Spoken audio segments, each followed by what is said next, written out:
Hi everyone, I'm Sarah Shuey. I am the founder of Happily, the largest network of live and virtual event specialists in the country. And I am really excited because today is Earth Day. And really Earth Day is every day, right? It certainly is here at Happily. But this year in 2020, our big goal was to actually create mass adoption of sustainable best practices by getting all of the team members that are a part of Happily's network to go through a verification and certification exam process about their knowledge for sustainability. And for us, sustainability includes three things. We call it reduce, represent, and reinvest. Reducing waste, representing diverse voices and needs, as well as reinvesting in local and underserved economies. So today I have a very special guest because not only is this Earth Day and the 50th anniversary of Earth Day, but it is also my countdown to my wedding week. So I'm getting married on Saturday, having a cyber wedding with my fiance Colin Ho, who is our guest today. And Colin is kind of fun because he's actually here. Look at this. And we can have a hug. How amazing is that? Happy Earth Day, Coco. Happy Earth Day to you as well. I call him Coco, which is not professional for LinkedIn, but here we are. Cat's out. So, Coco, why don't you tell everyone a little bit about your trajectory and what you do now? Cool. So my background is exploration robotics. I spent many years working on helping scientists build robotic systems to help them explore the world and better understand the environment that we live in. So I spent a lot of time building specifically underwater robots to help ocean conservationists, marine biologists, as well as glaciologists and hydrologists to understand the hard to reach places and unexplored places of our ocean. Glaciologists? You actually know glaciologists? Correct. What's a name of one of them? Geez, it's been a while. He's at the University of Minnesota, I think. I forget. But Jean Prescu. There you go. Hello, Jean Prescu. But I think as part of Earth Day, I think it's super important to recognize and understand how beautiful our planet is, as well as how much we still don't know about it as well. When did you realize that conservation and protecting the Earth was an important thing for you to do, and you've also dedicated a lot of your life to that. So when did that? What happened that made you turn? I think I was always very much interested by exploration and motivated by curiosity. I think that the turning point for me was really in my undergraduate research, I realized that I was building all these robots and amazing systems because I like building things, but exploring was one part of the piece of the puzzle, whereas the environments to explore are constantly changing. I think the thing that really struck true to me was that for ocean exploration, we know the surface of the moon and the surface of Mars much better, much higher fidelity than we know what's on the bottom of the ocean. That's wild. How does that happen? How can we know so much more about outer space than we do about our own planet? So I think the challenge is that inner space, as we like to call it, for our oceans, is super hard and inaccessible. Whereas the moon or Mars, you can have these satellites and probes that can continually map the entire surface of the planet. The ocean is pretty impenetrable. You have miles and miles of thick water, and the instruments and the sensing equipment that we have to be able to see to the bottom of it, or really understand and visit the bottom. There's more people have been to the surface of the moon than to the deepest parts of our oceans. Wow. Do you know how many people have been to the bottom of the ocean? Oh man. Is it a dozen? Yeah, it's probably a dozen or so. Wow. If you're talking about some of the deepest parts, like Challenger Deep, it's pretty much the Bathyscaphe Trieste folks and then James Cameron. That's pretty much it. From Avatar, right? Yeah. The director. Yeah. He was an advisor of your the startup that you worked with, of OpenRov, right? So I spent a lot of my time. So currently I'm at SpaceX helping develop rocket systems, but prior to that I spent many years at OpenRov, or now called So Far Ocean Technologies, where we were really passionate about trying to figure out ways to make the ocean more accessible and build tools to enable scientists, citizen scientists, and everyday folks to connect and explore our ocean. Here, I'm going to show a video, and maybe you can narrate through it. Although I do think that there might be some sweet music. So what you're seeing is, so one of our community members took one of our underwater robots to go help out some shark marine biology researchers. Every year they go to this specific island off the Gulf of off Baja California to go see and check out the shark migration. And wow, you get so close. It's amazing. yeah, I think there's a lot of these perceptions of like the creatures of the deep, and I think there's a lot of misunderstanding of that. Like sharks are, they're very curious creatures, and so did it just eat it? Yeah, is that inside of his mouth? Yeah, so this great white shark. Where was the teeth? It kind of just like bombed it. It's kind of that was amazing. Yeah, so I think essentially we were diving with this underwater robot and just checking out the shark, and the shark was really just checking out the robot. It's like I saw it kind of like bumped it with his nose, like, what is this thing? Like, is it a seal? I probably can't eat it. It's definitely not a fish. It's very confusing, and just took a small little nibble, like a tentative, like consider like a little kiss to figure out what it was. Ended up just spitting the robot back out, and it was totally fine. But yeah, that's interesting. Like, would the shark have gotten hurt if it ate the robot, do you think? Probably not. Did you guys think about that kind of stuff when you were making it? Originally not. Oh. I think there's a lot of, I think the challenge with... I appreciate the honesty. No, I think it's fair. Like, the goal is to make it super robust and accessible to people, and people to use to explore the oceans. I think the challenge is that you can't necessarily predict every single use case, right? I think the cool thing that has happened from kind of like say maybe like taking a step back is like, yeah, the ocean is really hard to access. Like, let's say if you're talking about like the ocean on average is at least a few miles deep, and in terms of the amount of ocean that one can actually explore and understand, the footage that we typically see is a very shallow region of like what is accessible to us by scuba diving.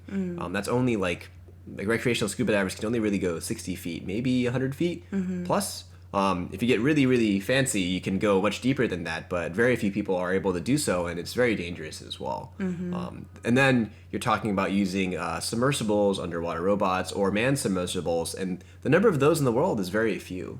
There's only like a select handful of research institutions across the world that have access to these tools. But one of the things that I loved about OpenRov is that like you actually like created the open part of it, the open source part of it, where there were kits so that like kids in schools and like I guess like a lot of like I've come to know that like a lot of like scientists and researchers don't have a lot of funding, so having like affordable equipment to be able to study and examine was one of the things that I thought was really interesting about OpenRov. Yeah, I think one of the big challenges in conservation science is that unfortunately like the number of people that are super passionate about protecting this one specific species or really understanding like the ecology and biology of these environments to best conserve them is a relatively small crowd of people that is working on this problem.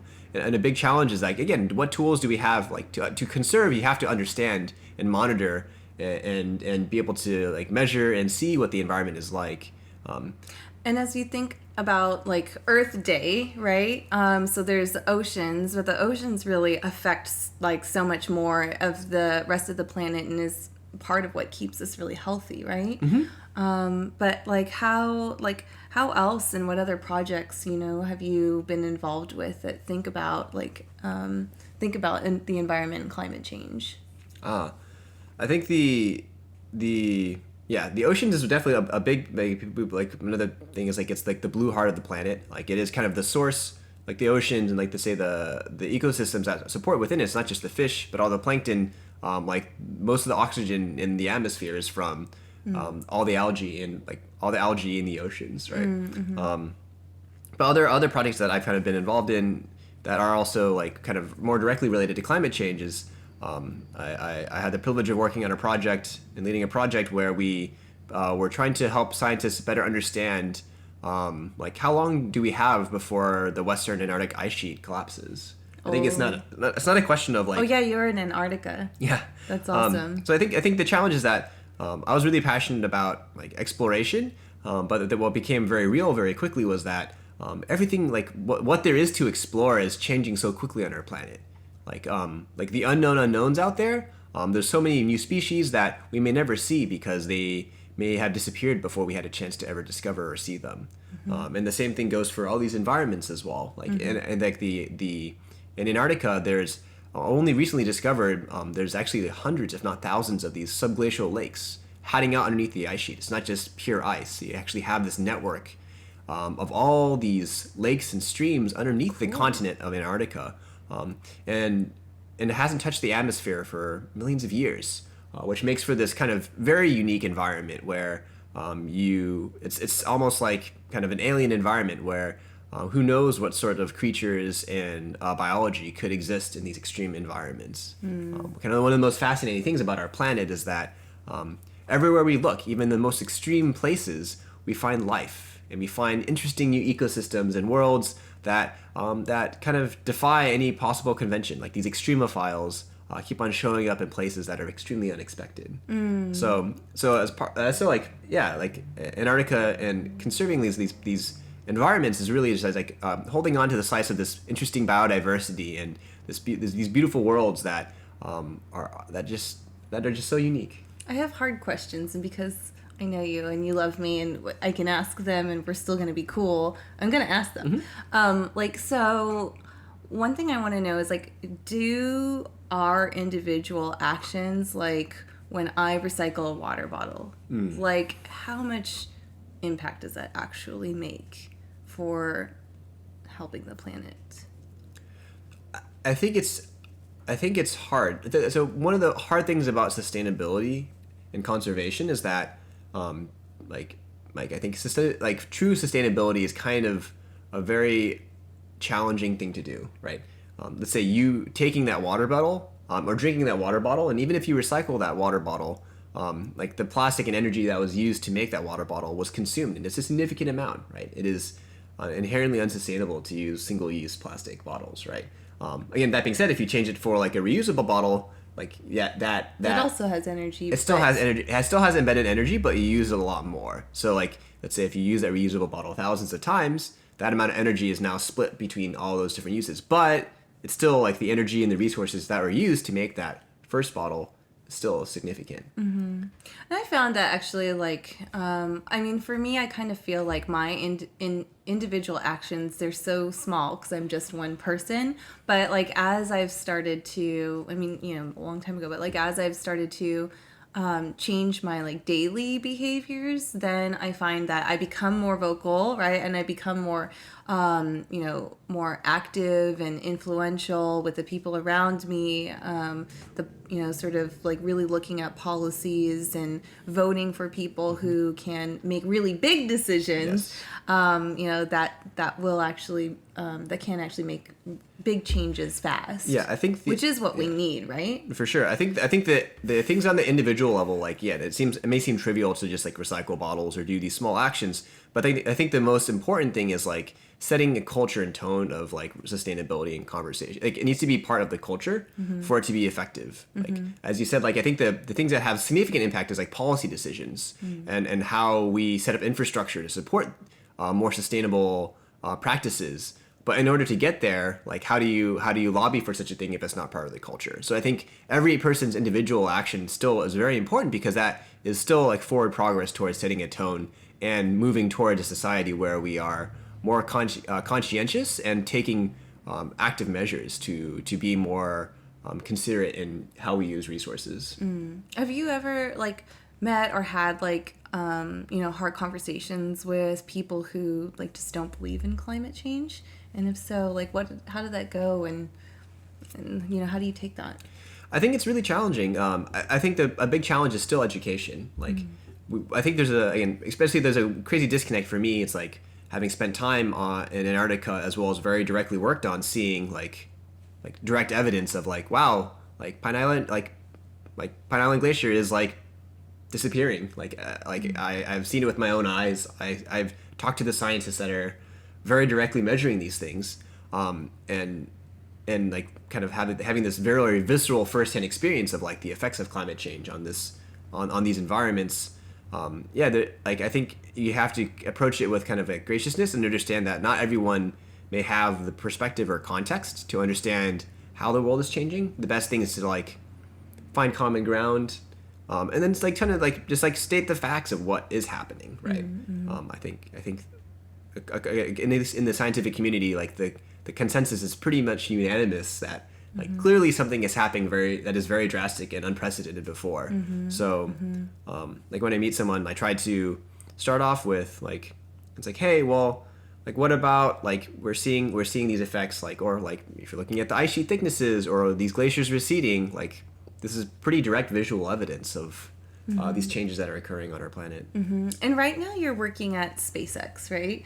So, and there's a lot of, I mean, I think SpaceX is really just a fascinating, wonderful, wonderful sort of like flex of human possibility. Like when we got to actually see a rocket.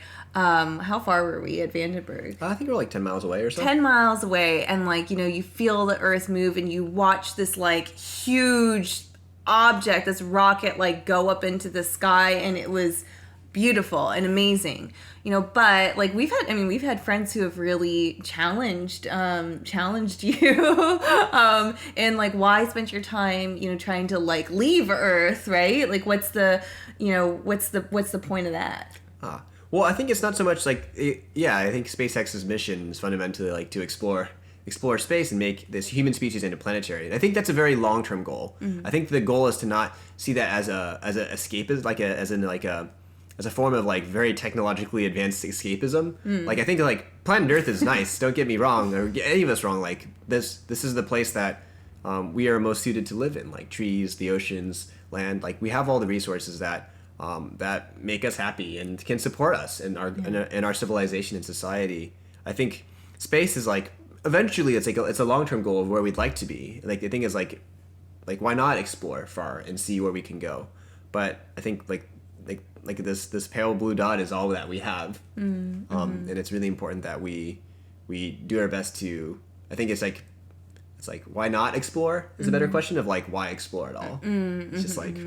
Yeah, also I think that now we have like more, imagery of the Earth and learning about other geologies and other, constructs and other planets and galaxies help us understand our planet more. Yeah, I think there's hanging out with like geologists or glaciologists or especially cosmologists, like there's a very different perspective when you start to look at the world, not just from like a human perspective and time frame, but like if you're looking at the world and these ecosystems evolving or changing over thousands, millions of years, and you're looking at space, and it gives you the perspective of like, wow, like Earth is really, really, really special, right? I think by looking out and exploring it further, it really contextualizes of like how unique and special our planet is. That it has all these things. It has an atmosphere. It has all these rich natural resources and ecosystems. Like it is a very beautiful, unique thing, and as far as we can tell, the only thing like it in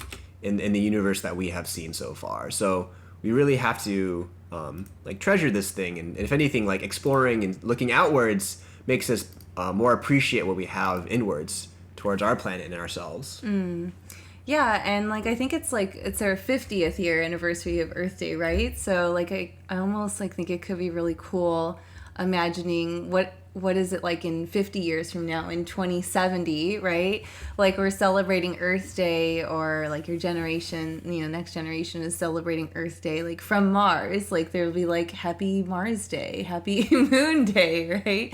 I kind of love that idea a lot, actually. So you're actually like a legitimate rocket scientist, right? And actually, and I'm an event producer, and people are always like, event planning isn't rocket science. So what I thought, like, just to close this out and to play a little bit of a game sorts, is so in actually celebration of Earth Day and Happily commitment to sustainability and achieving mass adoption of sustainable best practices, we launched our exam today. So I'm going to give you like a pop quiz and ask you some things that we that are from our exam that we are also asking our team, our network of event specialists, and see how you do. Okay. Yeah? What do you think you're going to get? I have no idea. I think you'll do okay, actually. You're a pretty smart guy. Okay, which of these is most damaging to the environment? Air conditioning a 20 by 20 room or powering up a 20 by 20 room? Well, every outlet can support up to 1,800 watts, but I would assume that, like, to fill an air-conditioned space is, like, it's, I guess, a lot of energy. So I would say air conditioning a room. Ding, ding, ding, ding, ding. That would be correct. Good job. Okay, so this one I'm sure you actually know. So which of these options leads to a better environmental outcome? Ordering the perfect amount of food or composting all the leftover food? Ordering, for sure. You want to reduce as much as you can. Right? So, this one's a little tricky. And for all of our questions, we also provide reference materials so that there's some learning as well, deep learning involved. So, how much energy is saved by using an LED light instead of a fluorescent bulb? If you assume a typical fluorescent bulb is 60 watts and an LED one is like 3 to 5, so you're saving 90%. Actually, that's incorrect. Oh, a no. fluorescent bulb is 50%, whereas an incandescent is I was thinking of incandescent. 60. Okay, so yeah, trick question, but I think that's totally fair. Sometimes our planners get mad at us for having really hard questions, but we just want to make sure that they're actually reading closely. Incandescent versus fluorescent versus LED. Okay. Okay, so let's see. Do you want to do one last question? Sure. How about, I'm going to see if I can find like a really tough one. Okay, this is another math one. For a 100-person event, how much water can you save if you change the main course from beef to vegetarian? Ooh. I know like the water use impact of plant versus meat is like significant, at least in order of magnitude. So I would say probably more. So the options are 2, 5, 10, 20, and 30. I would say 20x. It's 30. It's actually 33 when I did the calculation. It's a lot. That's huge, yeah. Yeah, it's a lot. It's crazy how much going with Earth Day, it's like I think one of the biggest challenges is understanding your own environmental footprint and impact. Like that's just something that I became much more cognizant of and like being more aware of, and it's actually super challenging. Like there's a lot of information that you have to digest and learn and understand to be more conscientious of like what you're actually consuming and using. Like some things, it's like it's like it's like from this, it's like if you went vegetarian but you drove a Hummer versus if you ate meat and drove a Prius, you're better off driving a Hummer and being a vegetarian. Or getting a Cybertruck. But I think a lot of these trades, if you're looking at, it gets complicated because you're looking at water use, you're looking at land use, you're looking at carbon footprint, you're looking also at other greenhouse gas emissions. Like there's a lot of things and pieces to the puzzle.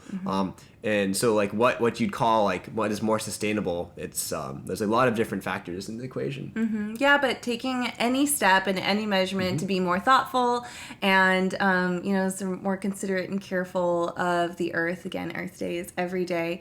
Then we'll like slowly but surely, all get there, right? No, for sure. I think the big thing is like just like wanting and understanding that like we do have the ability and the power in our hands to make big changes that can significantly like change our impact on the environment, but also like eventually move to like greater societal impact on how we treat the environment. Yeah, no, I'm really excited for all of that to come, and together we'll make it happen, right? And also together we shall get married. Just a few days before. This is like my last video as like a single person. Oh man. And you too. Yeah.